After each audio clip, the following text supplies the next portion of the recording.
साथ में जब उनको अपनी विचारधारा से जुड़े हुए लोग मिलते हैं तो विचारधारा का मिलन अगर एक बार हो जाता है तो कोई बड़ी बात। और जितना दम वो भरते हुए दिखाई पड़ते हैं कि 403 सीटों पर भी चुनाव लड़। लोक जनशक्ति पार्टी रामविलास के अध्यक्ष चिराग पासवान क्या अब अपनी अलग राह अपना रहे हैं?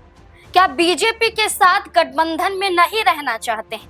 क्या एक रणनीति चिराग पासवान के जरिए बीजेपी के खिलाफ ही बन रही है?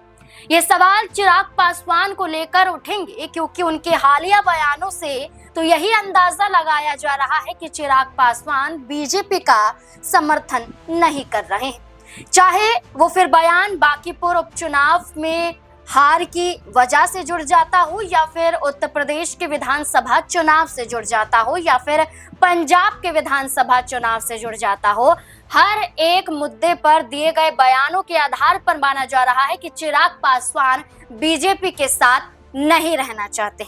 चिराग पासवान बीजेपी के साथ मिलकर मैदान में नहीं उतरना चाहते हैं। तो फिर क्या रणनीति है चिराग पासवान की? क्या उत्तर प्रदेश और पंजाब से पहले बिहार में कोई खेल हो जाएगा? क्या प्रशांत किशोर जो एक बड़ा चेहरा बांकीपुर सीट पर उपचुनाव जीतने के बाद बन जाता है, जैसे विधायक अब प्रशांत किशोर बन चुके हैं, क्या प्रशांत किशोर और चिराग पासवान की कोई साठगांठ दिखाई दे सकती है? तमाम सवाल खड़े होते हैं चिराग पासवान के बयानों के माध्यम से और इस बयानों को लेकर चर्चा करेंगे और जवाब ढूंढेंगे। फरीद सहयोगी अमन जी हमारे साथ मौजूद हैं। सर, सबसे पहले चर्चा करेंगे, एक बैठक होती है दिल्ली में, कार्यकारिणी की बैठक होती है एलजेपीआर की, और इस बैठक में खुलकर चिराग पासवान की 2 से 3 मांगे होती हैं। पहला कि कांशीराम और रामविलास पासवान को भारत रत्न से सम्मानित किया जाए। दूसरा कि हमें एक आयोग तैयार करना है जो युवा और किसानों से जुड़ा होगा और उसी स्तर पर इस पार्टी को आगे लेकर जाना है। और वहीं पंजाब और यूपी विधानसभा चुनाव के लिए वो खुलकर कहते हैं कि अगर गठबंधन में सीटें मन मुताबिक मिलती हैं तो वो तय है कि वो बीजेपी गठबंधन के साथ चुनाव में उतरेंगे, लेकिन अगर नहीं मिलती है तो स्वतंत्र रूप से चुनाव में उतरने के लिए तैयार है। पंजाब और उत्तर प्रदेश दोनों को लेकर वो कह रहे हैं।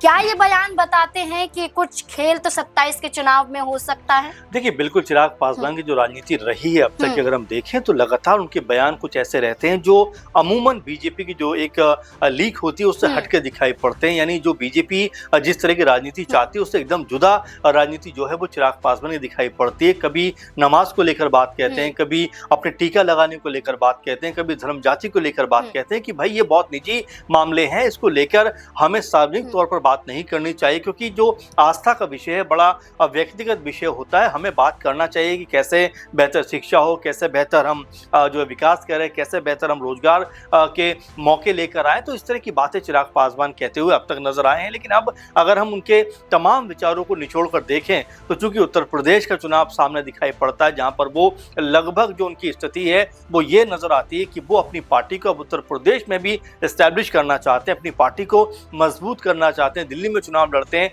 झारखंड में चुनाव लड़ते हैं, बिहार में तो खैर मजबूत पार्टी वो है ही। ऐसे में न सिर्फ उत्तर प्रदेश बल्कि उत्तराखंड और पंजाब तक की बात करते हुए दिखाई देते। तो ऐसे में उनकी जो महत्वाकांक्षा वो समझी जा सकती है कि आने वाले समय के हिसाब से अभी से अपनी पार्टी को मजबूत करना चाहते हैं। लेकिन उसके लिए जिस तरह की राह को वो अपना रहे हैं, ऐसा लगता है कि क्या बीजेपी के साथ अब बहुत समय तक रह नहीं पाएंगे, क्या बीजेपी के साथ जो चलने का अब तक उनका सिलसिला देखा गया है क्या उनसे अलग राह अपनाते हुए दिखाई पड़ेंगे। उत्तर प्रदेश की बात की जाए तो 403 विधानसभा सीटें आती हैं और जिस तरह की तैयारी वो करते हुए दिखाई पड़ते हैं और ये तक कहते हुए नजर आते हैं जो यूपी प्रभारी हैं, उनके हालांकि जीजा भी हैं और बड़े नेता भी हैं, सांसद भी हैं अरुण भारती, कि हमारा जो प्लान है वो 403 सीटों का है। और बीच में वो गृह मंत्री और बीजेपी के चाणक्य कहे जाने वाले अमित शाह से भी मुलाकात करते हुए नजर आते हैं। तो कहीं ना कहीं ये दिख रहा है कि एलजेपीआर जो है अब बिहार से निकलकर उत्तर प्रदेश में आना चाहती है, मजबूत करना चाहती है।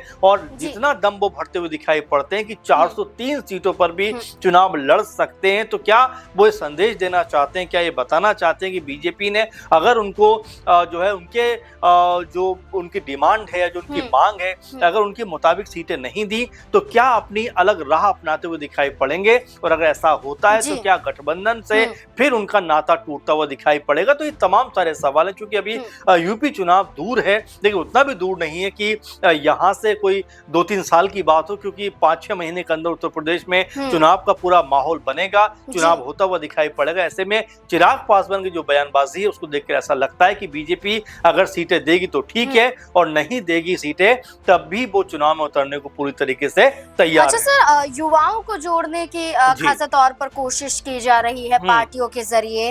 अब चिराग पासवान की पार्टी भी तैयार है कि किस तरह से युवाओं को जोड़ा जाए, और वहीं बांकीपुर पर जीतने के बाद प्रशांत किशोर ऐलान करते हैं कि 10,000 से ज्यादा युवाओं को नौकरी देंगे। और वहीं अगर बीजेपी की हार की बात करें तो चिराग पासवान कहते हैं गठबंधन में तालमेल की कमी थी, कोऑर्डिनेशन नहीं था गठबंधन में। तो वो ये क्या बता रहे हैं कि जो जीत प्रशांत किशोर की हुई है वो ये बताती है कि बीजेपी गठबंधन में आपसी सहमति नजर नहीं आती, यानी कि नाराजगी थी। क्या सीट को लेकर नाराजगी थी, या फिर प्रचार प्रसार को लेकर नाराजगी थी, या फिर किस पार्टी को आगे करना चाहिए था इसको लेकर नाराजगी? देखिए बिल्कुल चिराग पासवान की बात इस लिहाज में भी काफी महत्वपूर्ण है, क्योंकि देखिए प्रशांत किशोर जिस तरह चुनाव जीते हैं, क्योंकि गठबंधन जितना मजबूत है, जिसमें जेडीयू नजर आती है, एलजेपीआर नजर आती है, बीजेपी नजर आती है, जिस तरह मांझी वहां पर नजर आते हैं, उपेंद्र कुशवाहा दिखाई पड़ते हैं, यानी एक बड़ा कह सकते हैं वोट बैंक इन 4-5 पार्टियों के पास में है।